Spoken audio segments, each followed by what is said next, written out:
राम कृष्ण हरी मुकुंद मुरारी, राम कृष्ण हरि मुकुंद मुरारी, राम कृष्ण हरी मुकुंद मुरारी, हे नाथ नारायण वासुदेव। राम कृष्ण हरि मुकुंद मुरारी, हे नाथ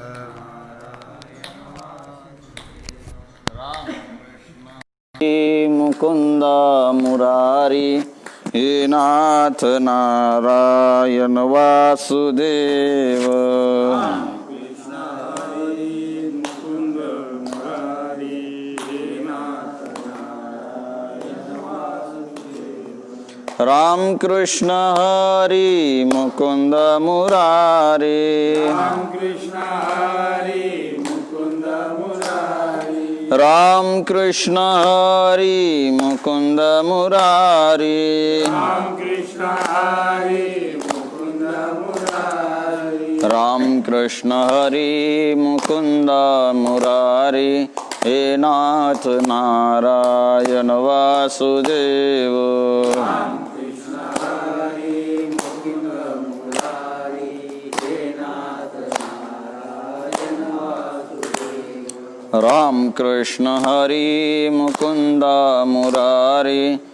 नाथ नारायण वासुदेव। राम कृष्ण हरि मुकुंद मुरारी, हे नाथ नारायण वासुदेव।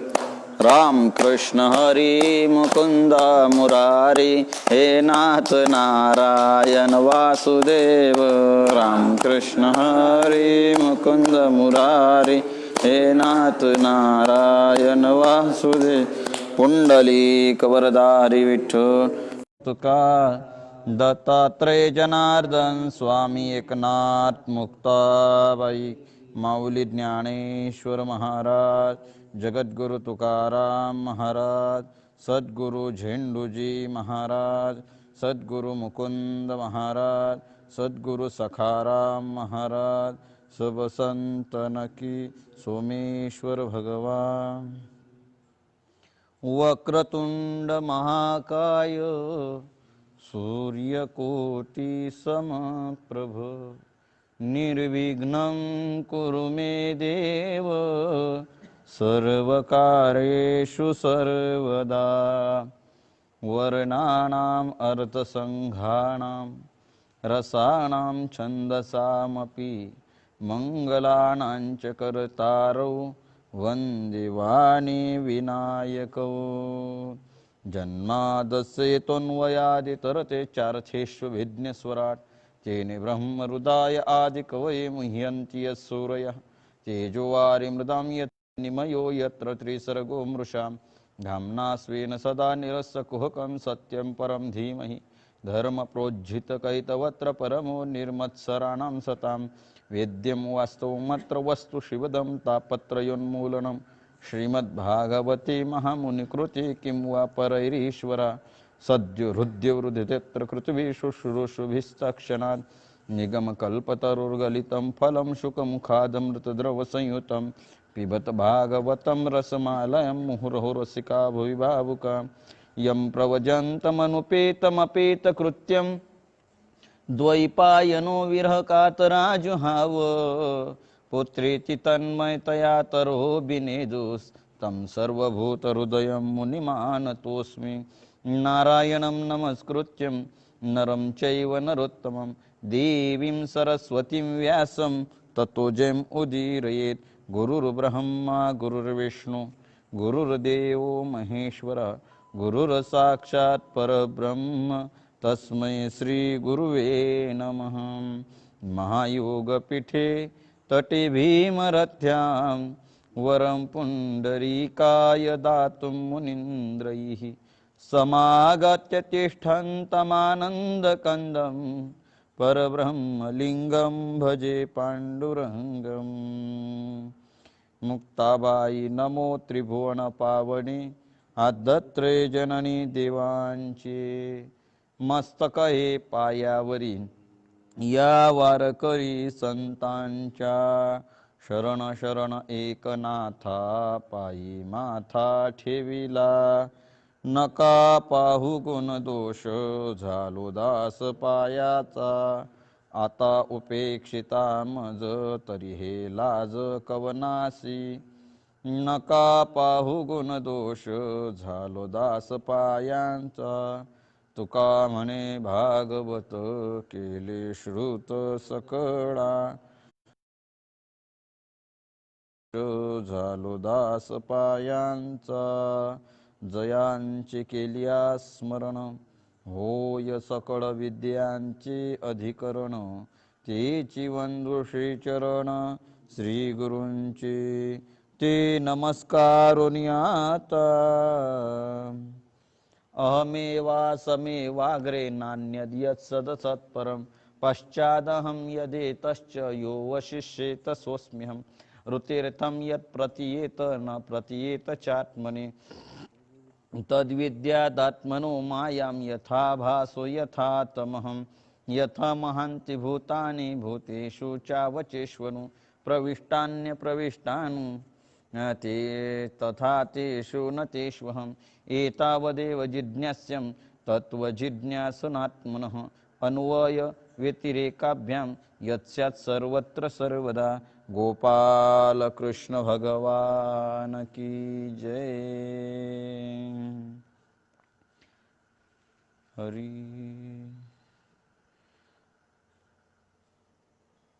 जव हरि कृपा न करी तव अनुतापनुपजे शरीरी त्याची पूर्ण कृपा ज्यावरी तो विषयांकुरी वीतरागी विवेकावीन वैराग्य उठी ते अपायी घाली कडे कपाटी कि वैराग्य विन विवेक उठी तो जन्मला पोटी नपुसक विवेकाविन वैराग्य आंधळे वैराग्याविन विवेक पांगळे हे एका एक अवेगळे झाल्याविन न कळे परमार्थ जै कृष्ण कृपा पूर्ण घडे तै वैराग्य समपाडे वैराग्य हृदय वाढती वाडे कुडे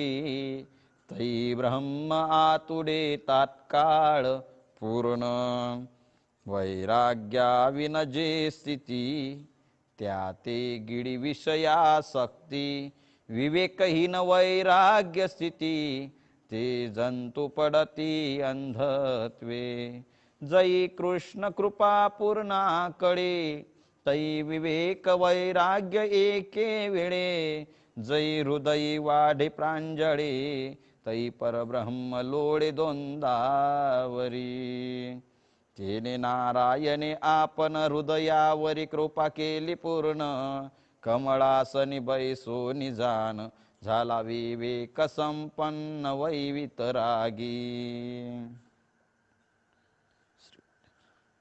ब्रह्मचित्कला विश्वव्यापक आईसाहेब मुक्ताईंच्या पवित्र समाधीस्थळी चातुर्मास्याच्या निमित्तानं चतुश्लोकी भागवताचे चिंतन प्रवचन सेवा।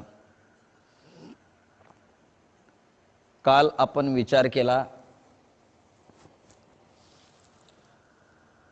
ब्रह्मदेवाने भगवान परब्रह्माला आपल्यावर कृपा व्हावी एवढ्या करता अतिशय करुण आणि आर्त स्वराने जाणीवपूर्वक अनुतापयुक्त होऊन परमात्म्याची प्रार्थना केली। देवा आमी शक्तीहीने भाकुतेने करुणा। करुणा केव्हा भाकावी लागते? एखादं कार्य जर आपल्याला करायचं असेल तर ते करत असताना स्वसामर्थ्याने होत नसेल, आपण स्वसामर्थ्य करून अनेक प्रयत्न करून काठोकाठ प्रयत्न केले, आपण अट्टहास केला, तरीही ज्यावेळेस ते कार्य आपल्या सामर्थ्याने पूर्ण होत नाही त्यावेळेस त्या पूर्ती करता आपल्यापेक्षा जो समर्थ आहे त्याला काय करावी लागते? प्रार्थना। आणि ज्यावेळेस सर्वोच्च मार्ग अगदी थप्प होतात, सर्वच उपाय थांबतात, आता काहीच पर्याय नाही, ज्यावेळेस सर्व दरवाजे बंद होतात त्यावेळेस एकच दरवाजा उघडा असतो.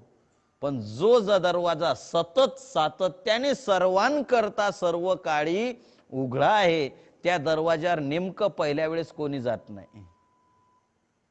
आणि मग सर्व दरवाजे इतर जे बंद झाले की मग जो दरवाजा उघडा आठवतो तो दरवाजा आहे तो परमात्म्याचा, तो दरवाजा आहे संतांचा. आणि संतांकडे आणि परमात्म्याकडे गेल्या तुम्ही कोणीही जा, कशी जा, केव्हाही जा, संतांचा दरवाजा सबके लिए खुला है ये मंदिर हमारा. एक हिंदीतलं पद आहे, सर्वांसाठी हे मंदिर कसं आहे, उघडा आहे. कोण्याही पंथाची या, कोण्याही धर्माची या, कोण्याही जातीची या, कोण्याही संप्रदायाचे या, 130 संप्रदाय एका ठिकाणी आले. सबके लिए खुला है ये मंदिर हमारा. त्यामध्ये सुफी सुद्धा होते, लिंगायत सुद्धा होते, सर्वच संप्रदायाचे धर्माचे, सर्वच भारतात जेवढे धर्म आहेत तेवढे धर्माचे सर्व धर्माधिकारी मोदींनी तिथं बोल. कारण सबके लिए, दुसऱ्या ठिकाणी सबके लिए नाही, सब जगों में खुदा भरा है असं सिद्धांत आहे. परंतु अनुभूती नाही, अनुभूती नाही, त्यासारखा आचार नाही. या संप्रदायाचा, या धर्माचा असा व्यापक जेवढा सिद्धांत आहे, सिद्धांत जेवढा व्यापक आहे तेवढाच याचा विचार सुद्धा व्यापक आहे, तेवढाच आचार सुद्धा व्यापक आहे. आणि त्यामुळे यामध्ये सर्वात मोठा सर्वांना आनंद अगदी एकत्र येऊन गुण्या गोविंदाने लाभता येतो. अशा प्रकारचं सर्वांसाठी खुल्लं असणारा तो भगवंताचा दरवाजा आहे. कोणी त्याला राम म्हणत असेल, कोणी कृष्ण म्हणत असेल, कोणी विठ्ठल म्हणत असेल, कोणी बुद्ध म्हणत असेल, कोणी येसू म्हणत असेल, कोणी त्याला अल्लाह म्हणत असेल, बाकी तत्व आहे ते एक परमात्म तत्व आहे. आणि त्या परमात्म तत्वाला, फक्त त्या परमात्म्याला जाणून, यथार्थ त्याचं स्वरूप जाणून त्याची उपासना जी आहे ती ही योग्य आणि वैदिक सनातन पद्धतीने जर केली, शास्त्रोक्त पद्धतीने जर केली, तर त्या परमात्म्याचं दर्शन होतच. त्या परमात्म्याची प्रार्थना केली. आणि म्हणून धर्म म्हटला की प्रत्येक धर्माला प्रार्थना ही आहेच. तो कुठलाही असो, तो वैदिक असो अवैदिक असो, प्रत्येक धर्माच्या प्रार्थना आहेत. तसं ही प्रार्थना, आणि प्रार्थनेमध्ये असं एक सामर्थ्य आहे. प्रार्थना केव्हा करावी लागते, ज्यावेळेस आपण कमी आहोत, आपल्या स्वसामर्थ्याने आपल्याला कोणीच आता मदत करू शकत नाही, आणि फक्त एक आधार देणारा, सर्वांना मदत करणारा, पोसितो जगासी एकला तो, सर्व जगाचा आधार. तो का म्हणे, त्याचे नाव विश्वंभर, तो त्याचं नाव काय आहे, विश्वंभर आहे. योसो विश्वंभरो देवा, त्याचं ते परमात्मा कसं आहे, विश्वाचं भरण पोषण करणार, गतीर भरता प्रभू साक्षी निवास शरणम सुरुत प्रभव प्रलय स्थानम निधानम बीजमव्यम. या सृष्टीचा आदिकर्ता, बीज स्वरूप, अधिष्ठान तो परमात्मा आहे. अव्यय अविनाश स्वरूप, निर्विकार अविकार असा तो परमात्मा आहे. आणि आधार सर्वांचा असून करता धरता सर्वांची गती तो परमात्मा आहे. आणि त्याच्या ठिकाणी प्रभुत्व म्हणजे काय आहे, सामर्थ्य आहे. असा तो परमात्मा सामर्थ्य असून सर्व जग चालवतो. चाल हे शरीर कोणाची सत्य, कोण बोलविते हरिवीन, देखवी ऐकवी एक नारायण, तयाचे भजन चुकू नका किंवा चुकू नये. परंतु तुकोबाराय म्हणतात की बाबा त्या परमात्म्याचं भजन, त्याचं भजन करायला पाहिजे, कारण तो परमात्मा सर्वांकरता आहे, सर्व जगात श्रेष्ठ पूज्य सर्वांकरता, तो मोकळा सर्वांकरता आधार देणारा आहे. परंतु आपण तोही म्हणतो की जोपर्यंत तुम्ही दुसऱ्याचा आधार घेतात तोपर्यंत माझ्याकडं माझे जमणार नाही. आणि मोठ्या लोकांचं तसंच असतं, कशाला कटकटी वाढून घ्यायच्या, जोपर्यंत तुमचं तुम्ही करतायत तोपर्यंत चालू द्या, आमच्याकडे आले तर मग आम्ही पाहू, पण येतच नसले तर मग घ्या ओझ आणि बसा कुंथत. आपल्याला ओझं घ्यायची सवय आहे आणि आपण ओझं घेतलं की जे ओझं आपलं नाही ते डोक्यावर घेतलं की मग कोणतंच बसावं लागतं. जो आपलं खरा रस्ता आहे, जे आपलं ध्येय आहे, ते ध्येय दूर जायल्याशिवाय राहत नाही. तुकोबर आणतात, नाही तेची घेता शिरी होईल दूरी निज पंथ.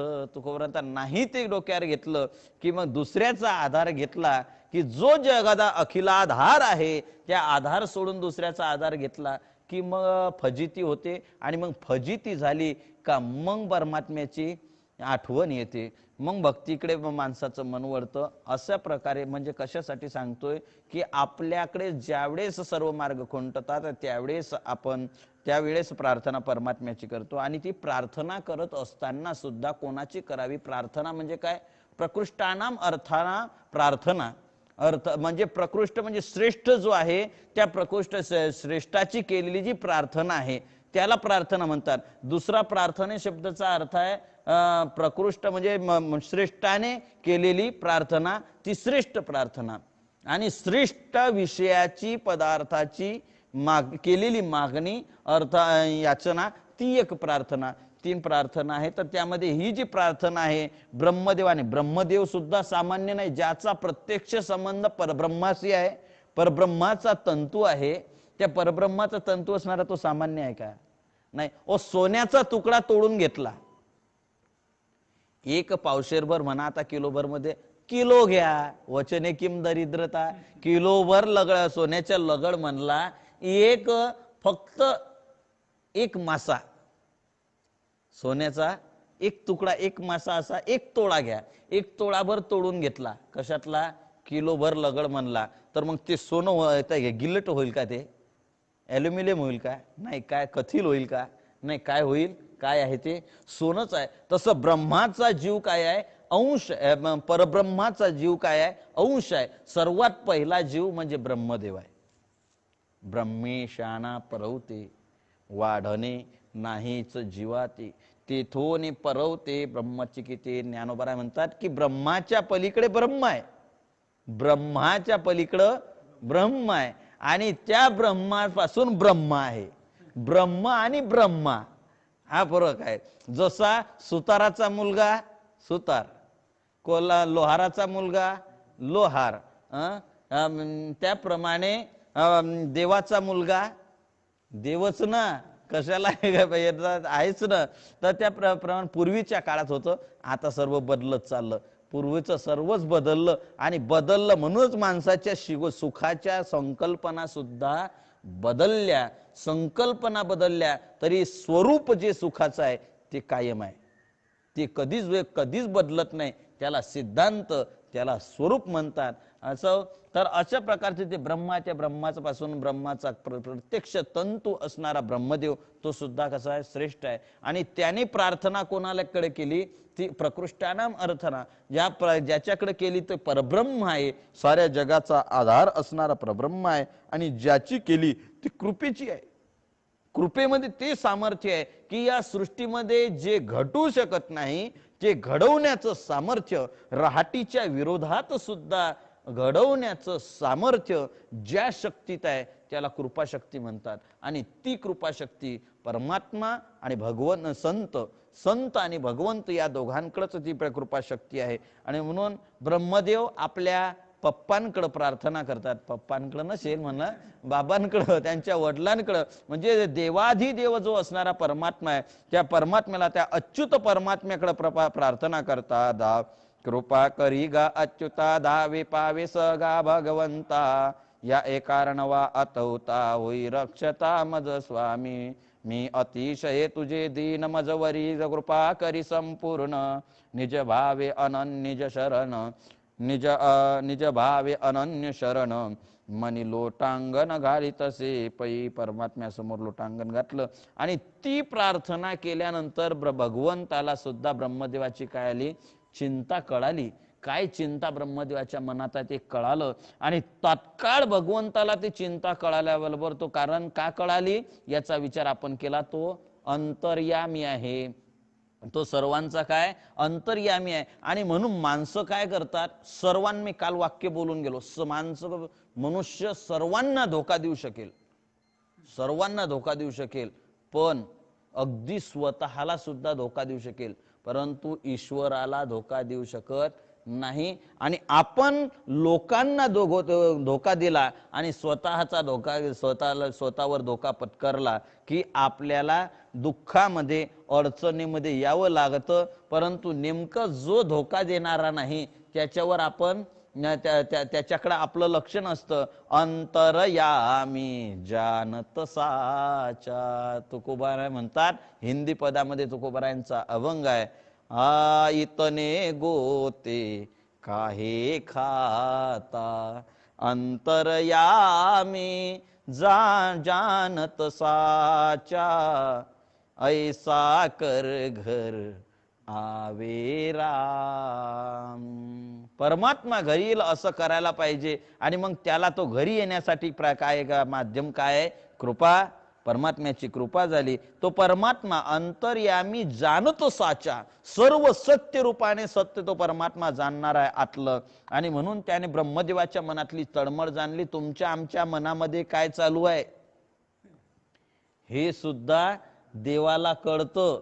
आणि म्हणून ते आपल्याला कळत नाही आणि माणसाला कळत नाही, हेच बरं आहे.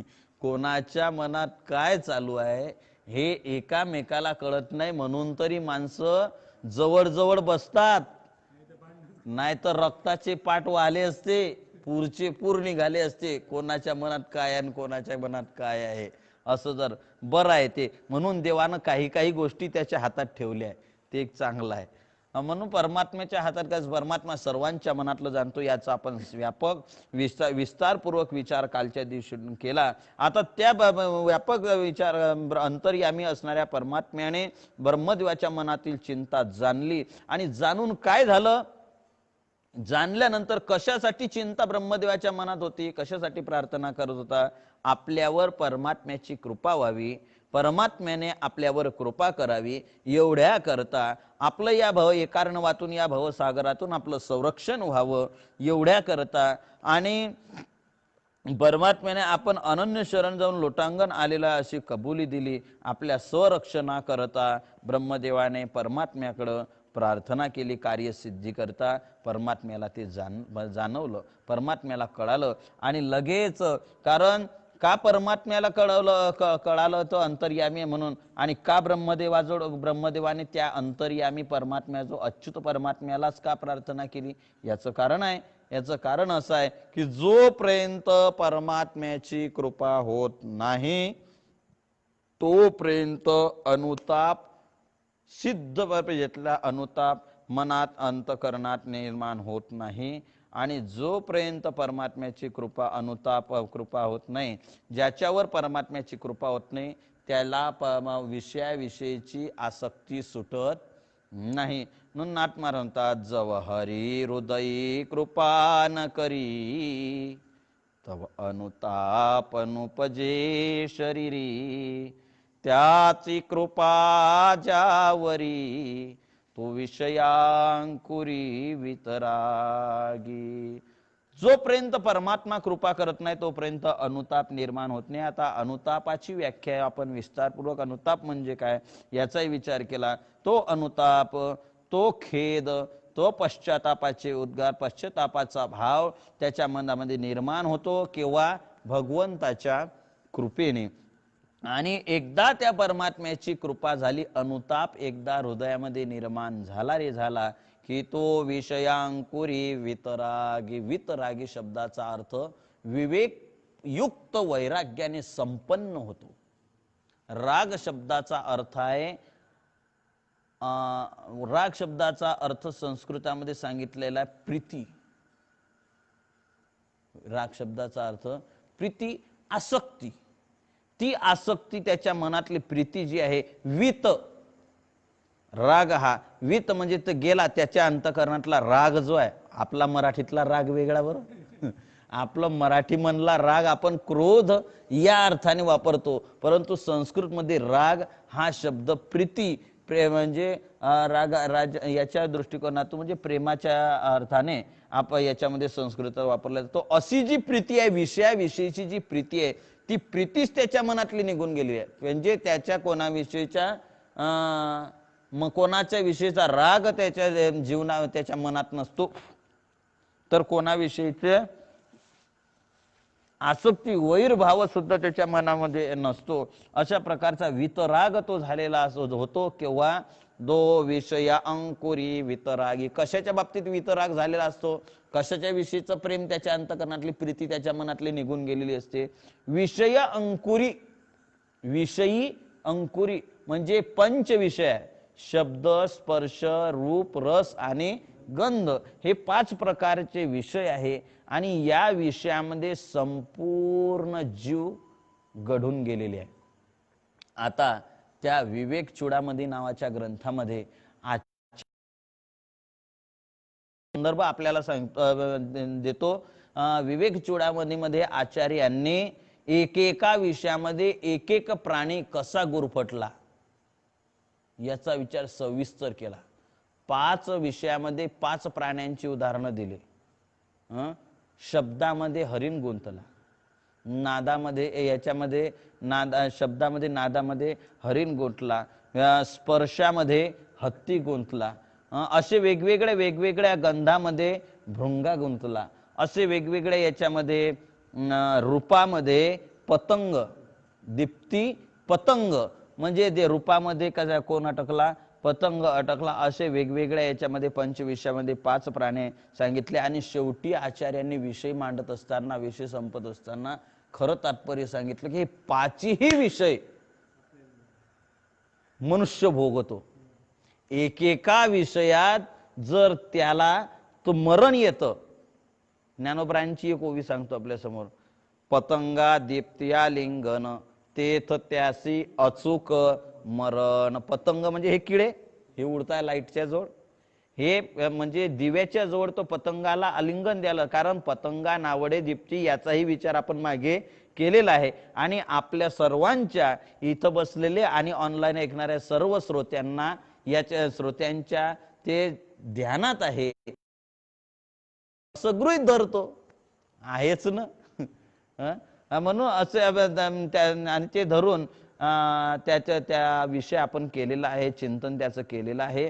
मग तो पतंग त्याला रूप सहन होत नाही म्हणून तो दिव्यावर झडप घालतो. आणि झडप घातल्यामुळे काय होते? दिवा तर विजतोच, पण तो मरतो. तर तो स्वतः अंधारात मरतो, पण दुसऱ्यांना अंधारात घेऊन ठेवतो. स्वतः म्हणजे काही लोक असे असतात, चांगलं खपत नाही, दुसऱ्याचं चांगलं खपत नाही, तर ते चांगलंही ठेवत नाही आणि दुसऱ्यालाही शिल्लक ठेवत नाही आणि ती शिल्लक राहत नाही. अशा पद्धतचे लोक असतात. आणि विषय असा प्रकारचा असू द्या, तर विषय हा जो पतंगा जसा एका विषयामध्ये रूपाला पाहून जर बोलला, त्याप्रमाणे माणसाच्या ठिकाणी 5ही विषयाचं सेवन आहे, तर 5 विषयामध्ये गुरफटलेला हा जीव या मनुष्याचं उद्धार कसा होईल? पतन होईल. आणि म्हणून परंतु या विषयाविषयीची आसक्ती माणसाला आकर्षण आहे. हे विषय तरी कैसे गोड, माझ्या जीवीचे पुरविती कोड. ज्ञानोबा म्हणतात विषय गोड वाटतात. गोड विषय तो कडू गोड विषय तो नाही, गोड परमार्थ तो कडू. विषयाचा पडीपाडू, गोड परमार्थ लागे कडू, कडू विषय तो गोडू जीवासी जहाला. म्हणजे संतांनी वर्णन केलं की विषयाचा पडीपाडू म्हणजे जो विषयाचा पडीपाड म्हणजे विषयाची आसक्ती, प्रेम निर्माण, त्याच्यामुळे काय झालं? गोड परमार्थ लागे कडू. आणि गोड जर कडू लागायला लागलं, समजा एखाद्याला गुळ खायला दिला, गोडच लागत नसला तर काय म्हणतात माणसं? याला विष बाधा झाली, सर्पदंश झाला. तिखट असणारी मिरची जर खायला दिली तर कशी लागते? गोड. मीठ, तुरट, अशा प्रकारचे जे खाल्लं त्याला त्याची चव मिळत त्याला येत नाही. म्हणजे गोड सुद्धा कडू लागते विषयाला. असं का तर विष तसा या मनुष्याला विजय रूपी सर्पदंश झाला काय सर्प हा विखार पांढरा, पांढरा असणारा हा विखार पंचविषय पाच फणांचा असणारा विषय रूपी साप हा चावलेला आहे. लोभ सर्प डंखला काय करू. नाथ महाराजांचं मोठं भारुड आहे. आता ते काय आपण काय भारुड करायला बसलो नाही. आम्ही दिंडीमध्ये उन्हाळ्यामध्ये बरेच भरपूर भारुड केले, अजून सुद्धा एखाद्या वेळेस लहर आली की करतो. तर आता याच्यामध्ये लोभचा सर्प अनेक वेगवेगळे याच्यामध्ये विचार आलेला आहे. सर्प नावाचे भारुड तो नाथ महाराजांचे मोठमोठे भारुड आहेत. 20 20 30 30 35 चरणाचे नाथ महाराजांचे सर्पाचे भारुड आहे. त्याच्यामध्ये संसार हा विषय हा एक सर्प आहे, पंच सर्प आहे. आणि विषय व्याडे मिठी दिधल्या नुठी ताठी.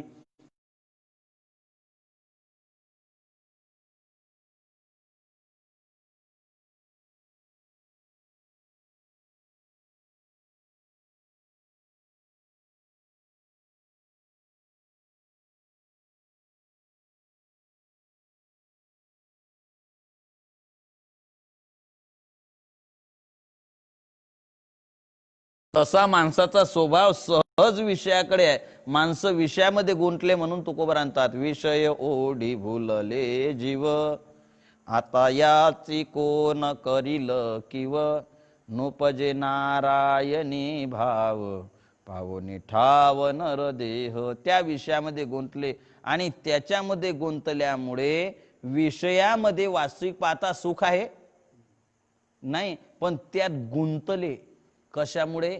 अज्ञानामुळे. अनुताप नाही, त्या विषयाविषयीचा राग आहे, विषयाविषयीची प्रीती आहे. ज्यांच्या मनात ते विषयाची प्रीती नाही, अनुताप आहे, ते त्यामध्ये रमतच नाही. भगवान स्पष्ट सांगतात, ही संस्पर्शजा भोगा दुःख यो नय एवते आद्यंतवंत कौंतेय न तेषु रमते बुधाते अंतरनेन ती बापुडे म्हणून अगत्य सेवने घडे सांगे पुय पंखीचे किडे काय चिळसी घेती. काय ज्ञानोबांनी दृष्टांत शोधून काढला. घाणीत राहणारे किडे, त्याला कधी घाण्याची येते काय? आता दिसतच नाही बुवा एक प्राणी बुवा, खूपच दुर्मिळ झाले हो. डुकर घाणीत राहणारे दुर्मिळ झाले, दिसतच नाही ना. त्यात आता रान झाले, ते गावठीचे रानटी झाले. हो, तर पूर्वीचे ते काय घाणीमध्ये राहणारे, त्यांना चिळस येत होती का त्याची? आपलाच प्रताप, पण आपल्यालाच तिथून जाताना नाकाला फडकं लागत होतं. आपल्याला आपल्या याची ज्याची तो देखोनी कांटाळे, ज्ञानोबा म्हणतात. आपलीच घाण पाहून आपल्यालाच कंटाळा येतो, परंतु त्या घाणीमध्ये राहणाऱ्या त्या डुकरांना, त्या किड्यांना त्याचा हे येत होता, चिळस. तुम्ही म्हणाल काय विषय लावला महाराज, याला बिभत्सरस म्हणतात शास्त्रामध्ये. आणि याच्यामध्ये व्याख्यानामध्ये ते रस आले पाहिजे, हे ते आई साहेबांची कृपा. आपल्याला काही त्या रसाचं एवढं काही ज्ञान नाही, पण हा बिभत्स रस आहे. आज तर असा तो चिळस निर्माण होते. त्याला पण कोणाला त्याला त्यातली चिळस निर्माण होत नाही, त्याला त्यामध्ये गोडी वाटते. सांगे पुय पंखीचे किडे काय चिळस घेते. तसे आता त्यांना त्या घाणमध्ये राहणं, त्यांना कंटाळा येत नाही. मग तुम्ही आम्ही या विषयाच्या घाणमध्ये रमतो.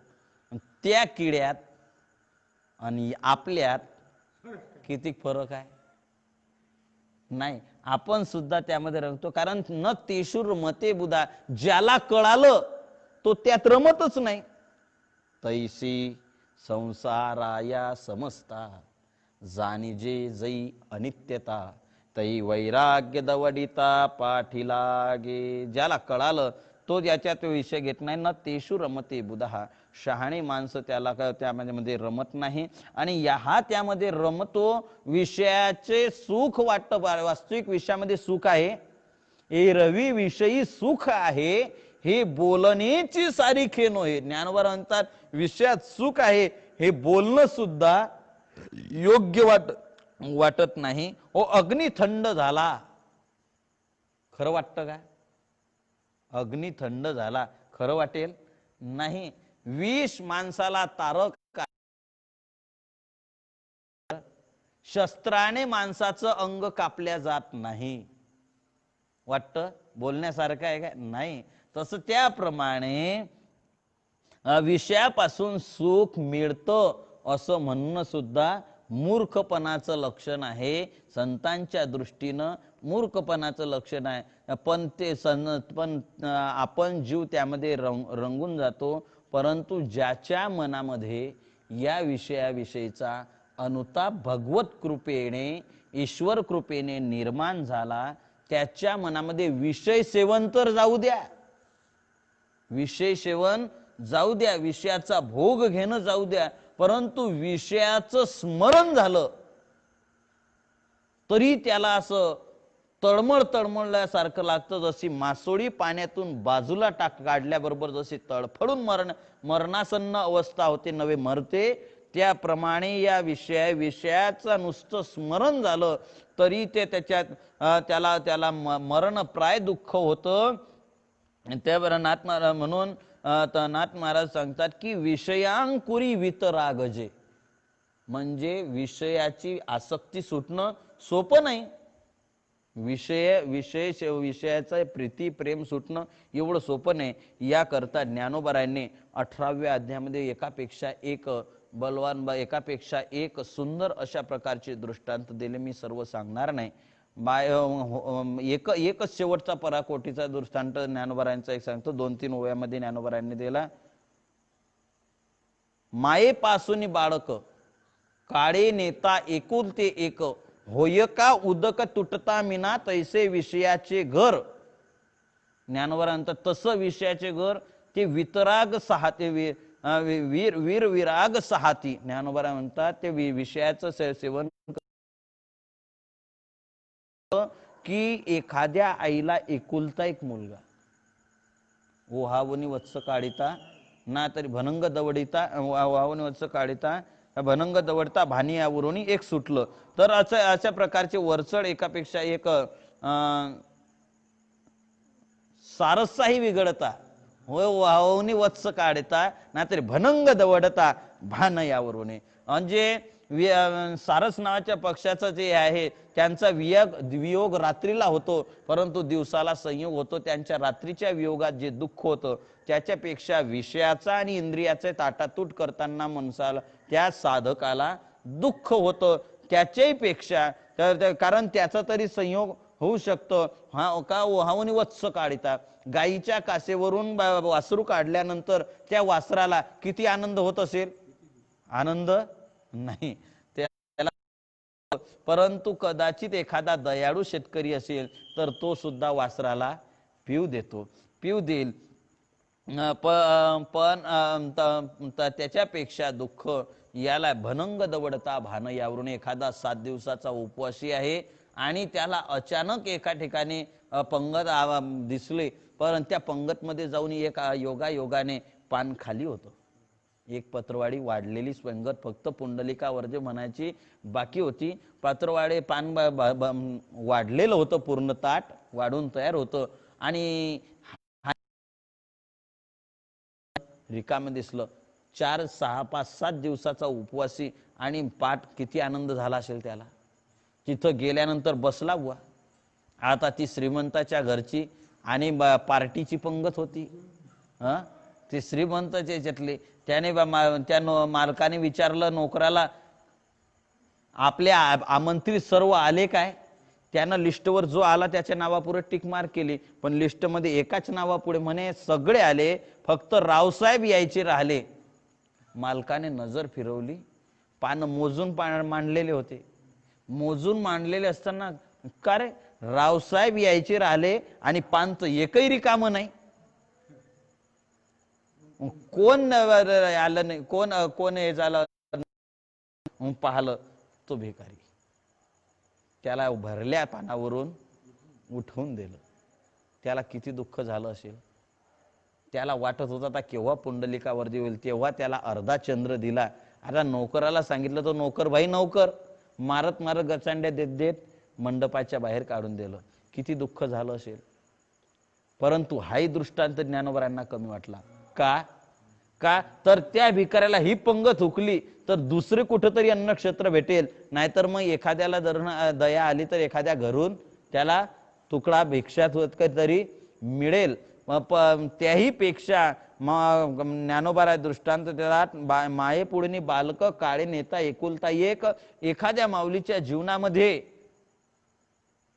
मुदत संपून गेली, आयुष्य म्हणजे संपण्याच्या याच्यावर, म्हणजे 50 पालटून गेली, तरीही अपत्य नाही. परंतु योग त्या माऊलीचा 55व्या वर्षी मुलगा झालं, नाकी डोळी नीटच गोंडस असं मुलगा झालं.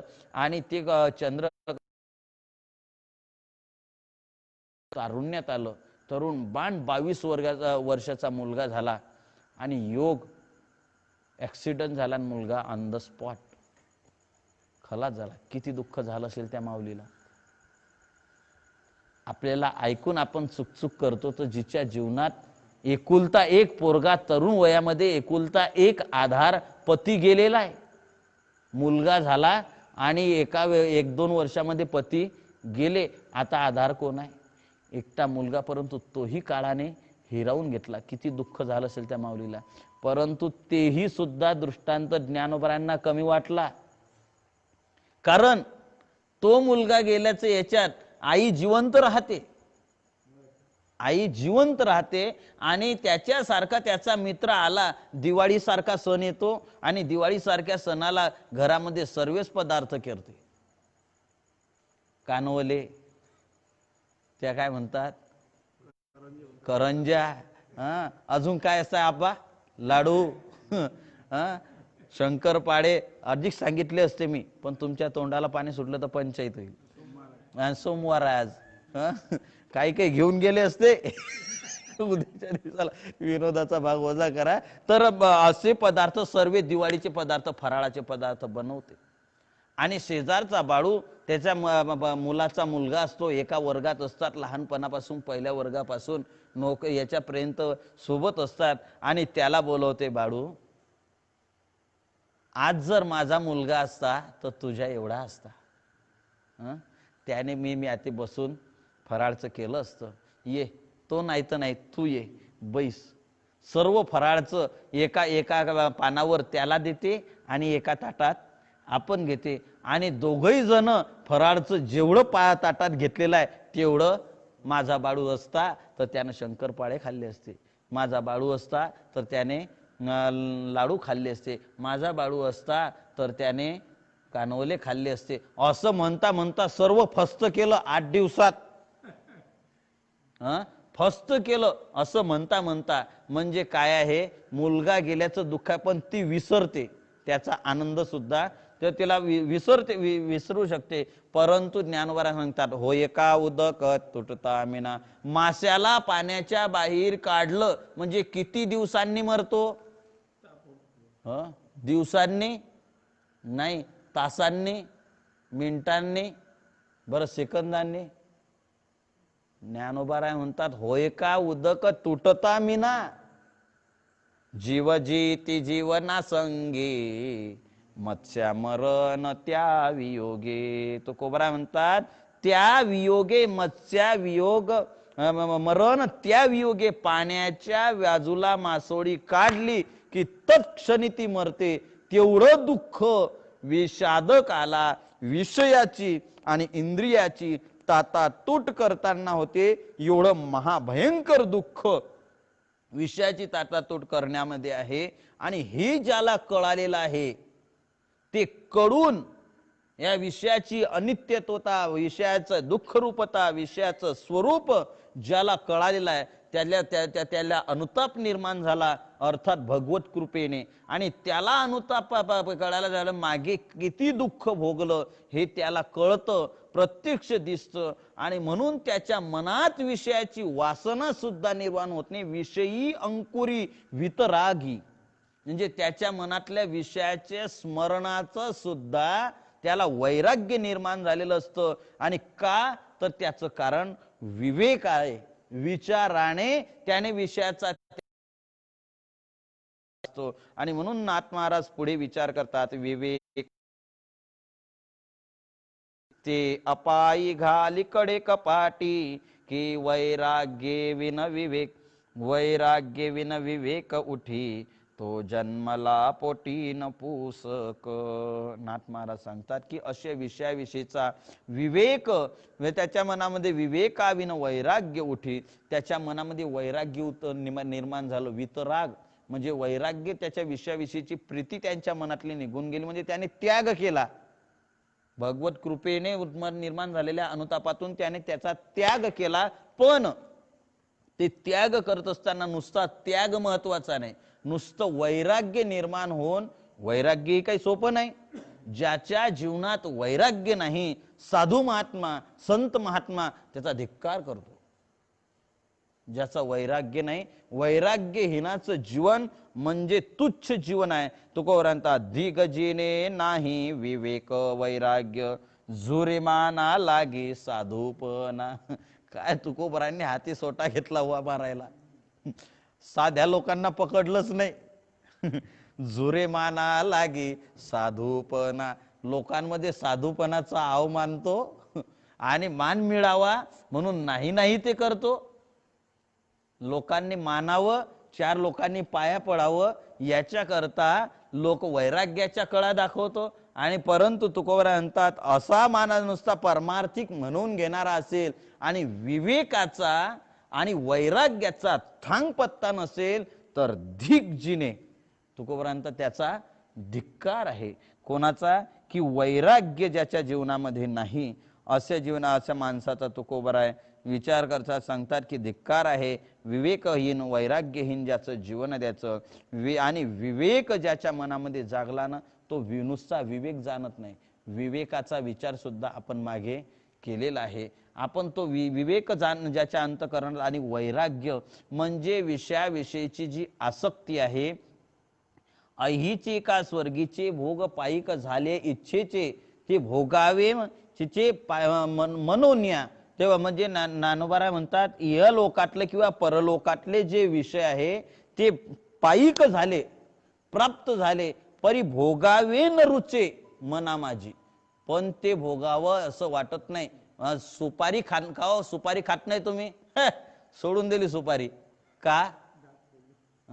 चालत नाही म्हणून, किंवा त्याच्याविषयीचं वैराग्य, दात पडले म्हणून सोडली, याला वैराग्य नाही म्हणत, याला वैराग्य म्हणत नाही. का हो, घ्या ना बासुंदी थोडी, जेवण करताना बासुंदी थोडी पिया ना. नाही नाही, आपण बासुंदी वगैरे खात नाही, आपल्याला वैराग्य निर्माण झालं. अरे डायबिटीज झाला ना, काय बासुंदी खाशील? नाहीतर डायबिटीजच्या अगोदर तर फुल हानत होता, 1-1 लिटर न पुरी येत होती. म्हणजे काय? याला वैराग्य म्हणत नाही. म्हणजे विषय प्राप्त आहे, विषय प्राप्त आहे, विषय अनुकूल आहे, हक्काचा आहे, भोगण्याचं सामर्थ्य आहे, हक्काचा आहे, विषय अनुकूल आहे, भोगण्याचं, ते विषय भोगण्याचं इंद्रिय पाठव्य, इंद्रिय सामर्थ्य शरीरामध्ये इंद्रियामध्ये आहे, आणि विषयही अनुकूल आहेत. असं असताना सुद्धा ज्याला विषय होत नाही तो वितरागी आहे, तो वैराग्यवान आहे. आणि असं वैराग्य, विवेकयुक्त वैराग्य फक्त भगवत कृपेनं प्राप्त होतं. म्हणून विवेकाविनं नुसतं विवेक चालत नाही. सार काय, असार काय, खरं काय, खोटं काय, सत्य काय, असत्य काय, अनुकूल काय, प्रतिकूल काय, ग्राह्य काय, त्याज्य काय, याचा विचार होऊन जे ग्राह्य आहे, जे सत्य आहे, जे सार आहे, जे हितकारक आहे, जे अनुकूल आहे, त्याचा स्वीकार करणे. म्हणजे दोन्ही गोष्टीचा सत्यासत्याचा विचार करून त्याची निवड करून योग्य जे आहे त्याचा स्वीकार करणे, याचा नाव विवेक. आपल्या मागच्या विषय आपण पाहला, तो विवेक मनामध्ये निर्माण झाला. पण नुसता विवेकही चालत नाही, मग वैराग्य, नुसतं वैराग्य. नाथ महाराज सांगतात विवेका विन वैराग्य उठी, ते अपायी घाली कडे कपाटी, की वैराग्य विन विवेक उठी, तो जन्मला पोटी न पुसक. जर वैराग्य विन विवेक, आणि नुसतं वैराग्य असलं तरी जमत नाही, विषयाविषयीचं वैराग्य निर्माण झालं पण विवेक नाही, तर नाथ महाराज म्हणतात की वैराग्य विन विवेक उठी, तो नपुसक आहे. म्हणजे त्याचे त्या वैराग्यामध्ये पुरुषार्थ नाही. अजून विचार आहे, याचा विस्तार मी याचे पुरावे हे देतो, अजून आहे वेळ आपल्याला. तर विवेकाविन वैराग्य आंधळे, वैराग्याविन विवेक पांगळे, हे एका एक अवगळे, झाल्याविन नकळे परमार्थ. नाथ महाराज, विवेक आणि वैराग्य हे एकमेकाला पोषक असले तर परमार्थ घडतो, नाही तर घडत नाही. नाथ महाराज म्हणतात, तुकोबारायांनी सांगितलं की विवेक आणि वैराग्य एकत्र आलं तर बळ होते, नाहीतर हे दोन्ही कसे आहे, निर्बल ठरतात. त्याच्यामध्ये विवेकासहित वैराग्याची बळ, धगधगीत ज्वाळ अग्नी जैसा. म्हणून विवेक आणि वैराग्य हे एकत्र येऊन जर परमार्थिक क्रमणा करत असेल तर तो मार्ग योग्य मार्गाला लागलेला आहे आणि योग्य साध्य त्याच्या जीवनामध्ये प्राप्त होतं. पण ते वैराग्याचं जर वैराग्य नाही, तर ज्याच्या जीवनात वैराग्य नाही, विवेक नाही, त्याला परमात्मा प्राप्ती होत नाही. ज्ञानोबाराय म्हणतात, जेथ वैराग्याची नाव नरिगे, विवेकाचा तागा न लगे, वरी काही तरोये योगे, तरी विपायतो. ज्ञानोबाराय म्हणतात की बाबा, ज्याच्या जीवनामध्ये वैराग्याची नावच नाही, वैराग्याचं नाव नाही, म्हणजे दोन अर्थ. वैराग्याची नाव नाही म्हणजे वैराग्य त्याच्या जीवनामध्ये नावाला सुद्धा नाही. आणि विवेकाचा तागा न लगे, विवेकाचा त्याच्या जीवनामध्ये थांग पत्ता सुद्धा नाही, शोधून सुद्धा विवेक त्याला सापडत नाही. विचार नाही नर खर तो तैसा. ज्याच्या जीवनात विचार नाही तो खरं नाही. बरं, खरं वेगळं आणि खर वेगळा. खरं म्हणजे सत्य आणि खर म्हणजे गाढव. ज्याच्या जीवनात विचार नाही, विवेक नाही, तो गाढव आहे, विना शपटाचा आणि दोन पायाचा. विवेक नाही. नाथ ज्ञानोबाराय म्हणतात की वैराग्याची नाव न रिगे. समजा आपल्याला भवसागर एखाद्या नदीतून पलीकडे जायचं आहे, त्याच्या करता आपल्याला कशाची गरज आहे? नावे. वैराग्य रूपी नाव जर त्याच्याकडे नसेल तर तो पलीकडं जाऊ शकत नाही. विवेज्या जेत वैराग्याची नाव न रिगे, विवेकाचा तागा न लगे, वरी काही तरोये जोगे, तरी विपाय योगे. विपाय येतो. ज्ञानोबा म्हणतात तसा तरी तो तरू शकत नाही. विरे जैसा वैराग्याचा ओलावा. ज्ञानोबा सांगतात तैसा तैसा वैराग्याचा ओलावा, विवेकाचा तो दिवा, आंबोथीला आत्म ठेवा, काढीच तो. ज्ञानोबा दृष्टांत ज्ञानोबा म्हणतात की बाबा तैसा विवेकाचा वैराग्याचा ओलावा, म्हणजे वैराग्याचा ज्याने आश्रय घेतलेला आहे आणि विवेक रूपी दिवा ज्याच्या हातामध्ये आहे. वैराग्याचा आश्रय आणि विवेका, आंबोथीला आत्म ठेवा, काढीच तो. किती अंधार असू द्या ना, दिवा हातात असला की किती अडचणीत वस्तू असू द्या, अंधारात असू द्या, ती शोधणं काही कठीण आहे नाही. तसं वैराग्य आणि विवेक रूपी दिवा असं ज्याच्याकडे आहे त्याला आत्म ठेवा सापडल्याशिवाय राहत नाही. त्याचा हक्काचा होतो तो सापडतोच. परंतु ते वैराग्य जर नसेल तर ज्ञानोबाराय सांगतात त्याची अडचण कशी होते. दये चंद्रोदया अरवते, जयाचे डोळे फुटते असते, ते कावडे केवी चंद्रा ते ओळखिती. ज्ञानोबाराय दृष्टांत सर बाई चंद्रोदया अरवते, चंद्राचा उदय झालेला, स्वच्छ पौर्णिमेचं चांदणं पडलेलं आहे, निरभ्र असं आकाश आहे, अभ्र आहे, आकाश आहे आणि स्वच्छ चंद्रमेचं पौर्णिमेच्या दिवसचं चांदणं पडलेलं आहे. परंतु जयाचे डोळे फुटती असते, परंतु तो चंद्राचा उदय झाला की एकाचे डोळे फुटतात, म्हणजे तो आंधळे होतात. त्याचं नाव घ्यावं लागत नाही रात्री. तर ज्याचे डोळे फुटती असते ते ओळखती. कावड्याचं सुद्धा तसंच आहे ना.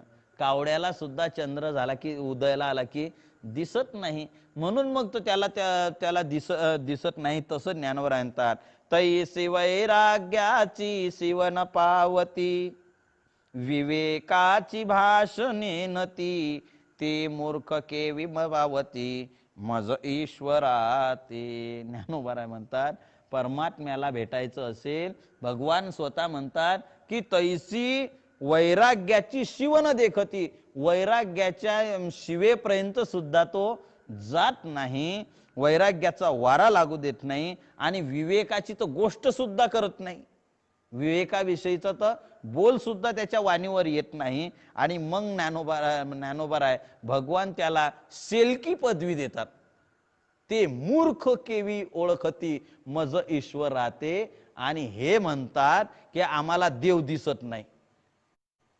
अरे देव पाहण्यासाठी ह्या दोन गोष्टी लागतात, वैराग्य पाहिजे आणि विवेक पाहिजे. तुमच्याकडे विवेकही नाही, वैराग्य नाही, कसं ते भेटणार? त्याला शहाणं व्हावं लागतं. मूर्खाला देव दिसत नाही, हे ज्ञानोबरायांची भगवंताची भाषा आहे. आणि तुम्हाला जर देव पाहायचा असेल तर वैराग्य पाहिजे. भगवान म्हणतात की ते मूर्ख के विपावते, मज ईश्वरा ते. म्हणून ते वैराग्य पाहिजे. म्हणून नाथमहाराजांतर याच्यात हे विवेक आणि वैराग्य नुसतं एक असून चालत नाही, याच्यासाठी अनेक गोष्टी सांगितल्या जातात.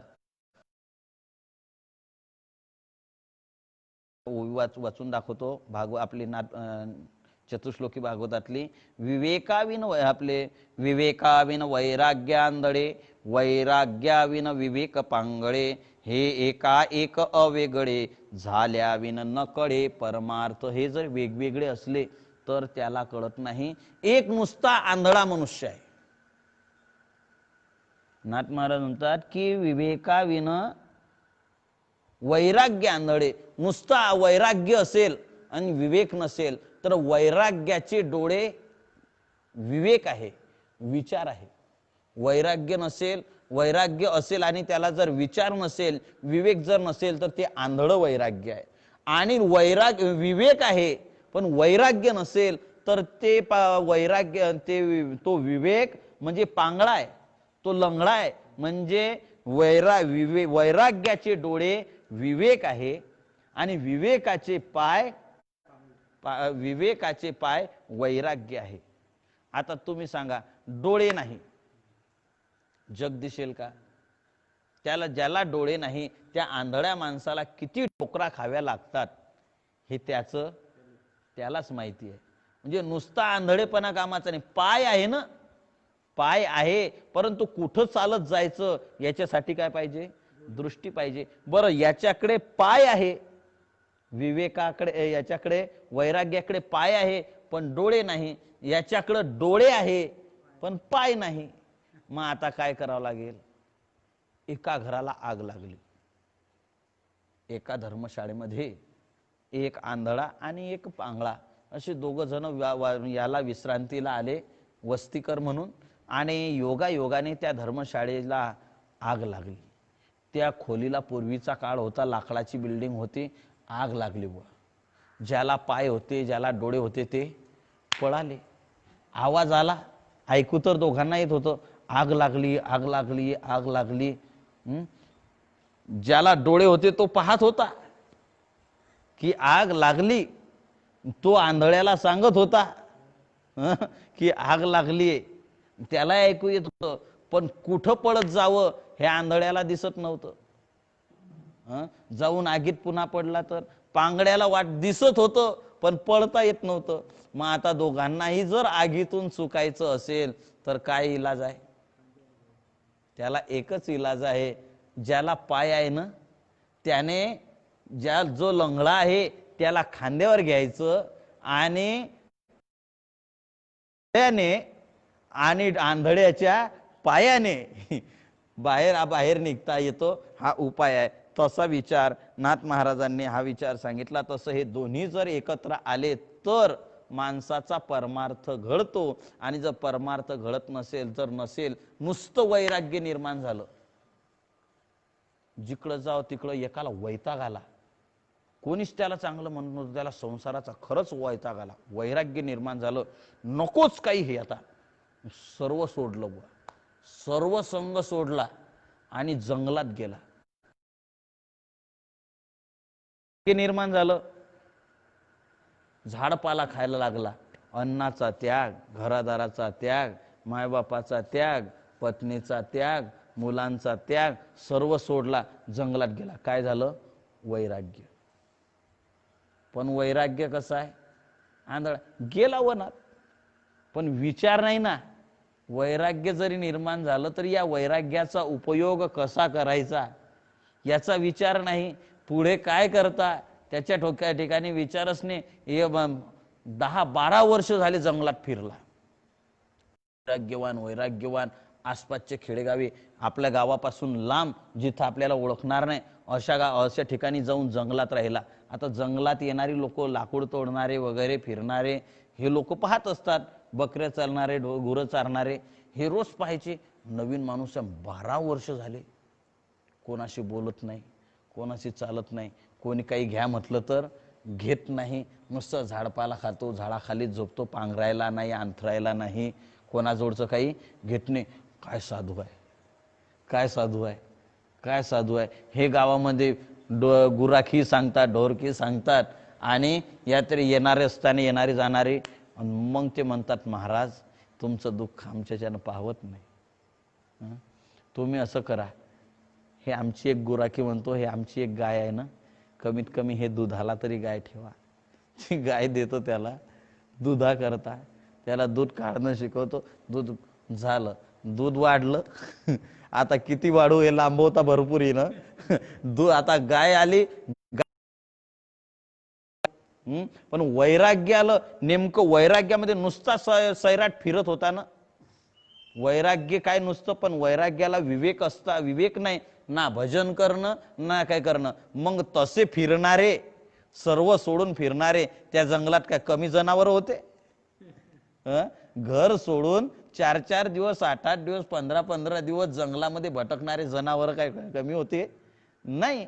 पशु काय कमी होते? त्याच्यात आणि याच्यामध्ये काय फरक होता? नुसतं वैराग्य काय कामाचं नाही. नुसता विचार असेल, वैराग्याने. हे तत्वज्ञान सांगतो. ब्रह्माचं झाड उभं करतं. काय? ब्रह्माचं झाड उभं करतं असा वेदांत सांगतो. पण आचाराचा, विचाराचा, याचा वैराग्याचा पत्ता नाही. वैराग्य जर सांगितलं, वैराग्य विषयावर जर बोलला तर असं वाटते विषयी लोकांना की महाराज सांगतात तेच कराय, सोडून द्या. पण महाराज का हो तुमचं कसं काय? ते नका बोलू.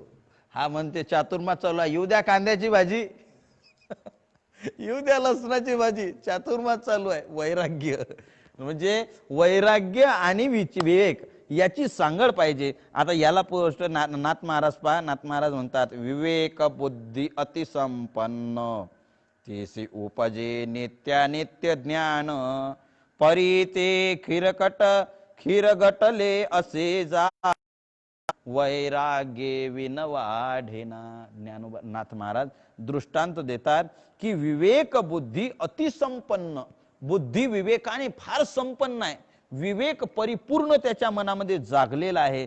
तिसी उपजे नित्यानित्य ज्ञान, बुद्धी विवेकानं संपन्न झालेले असल्यामुळे त्याला ज्ञान आहे. त्याला नित्यानित्याचं काय झालेलं आहे? ज्ञान आहे. नित्य काय, अनित्य काय, सत्य काय, असत्य काय याचं त्याला पूर्ण ज्ञान झालेलं आहे. पण वैराग्य नाही. वैराग्य नसेल तर गटले असे जाण, वैराग्य विन वाढेना. त्या विवेक रूपी झाडाला वाढच येत नाही. कारण त्या विवेक रूपी झाडाला वाढ होण्याकरता वैराग्य रूपी खत लागतं. तेव्हा त्या, नाही तर मग ते झाड, विवेकाचं झाड खोजटच राहतं, ते वाढत नाही. म्हणून ते त्याच्यासाठी वाढेल करता वैराग्य पाहिजे. विवेके विन वैराग्य गहन, ते केवळ आंधळे जाण. नाथ महाराजांनी हाच विषय चतुश्लोकी भागवतातला यामध्ये सांगितला.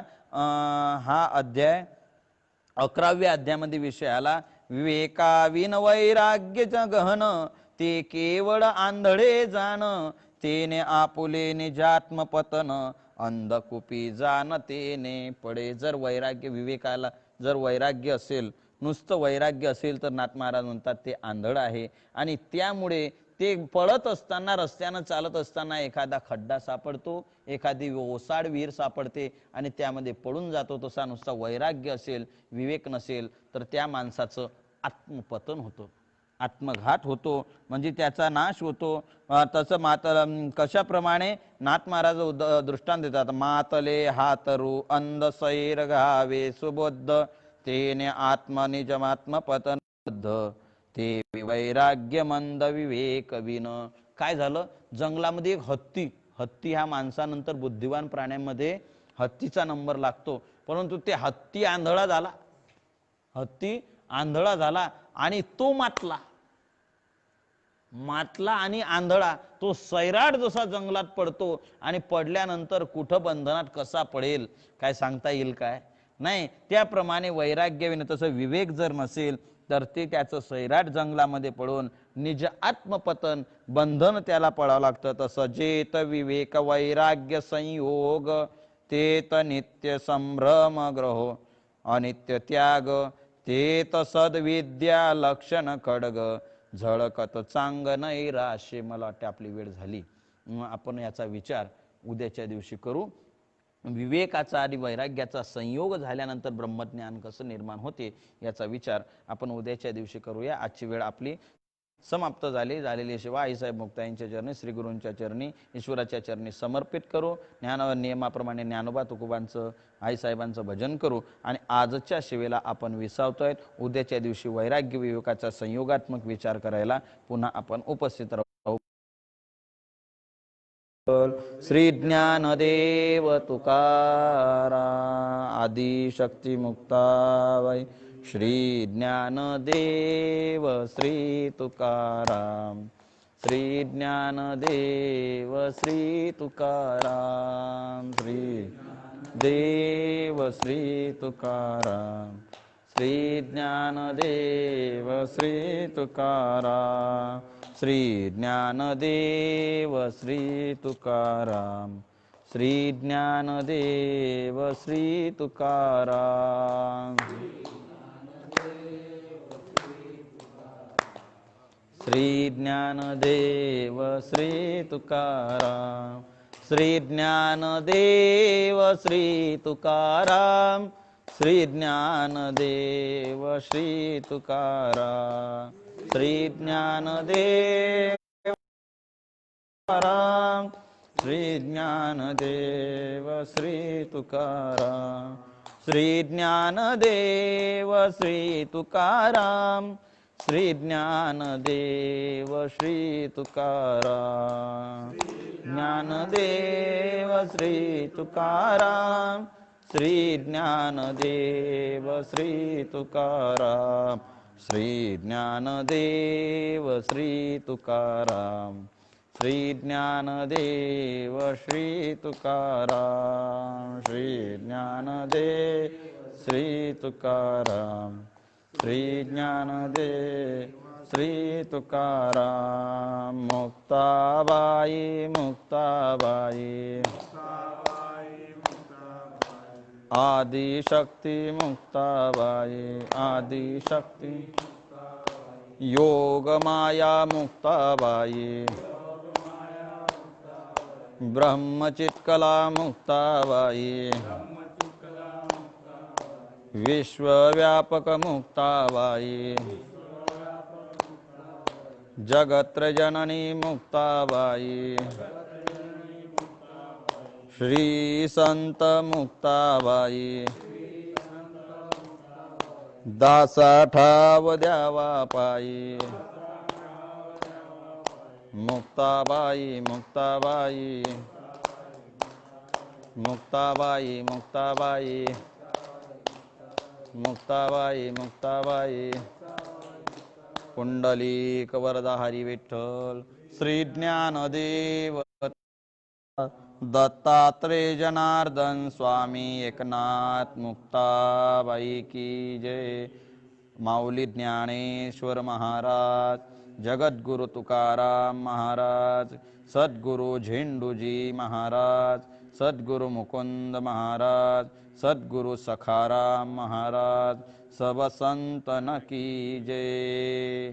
सोमेश्वर भगवान की। श्री विठ्ठल रामकृष्ण।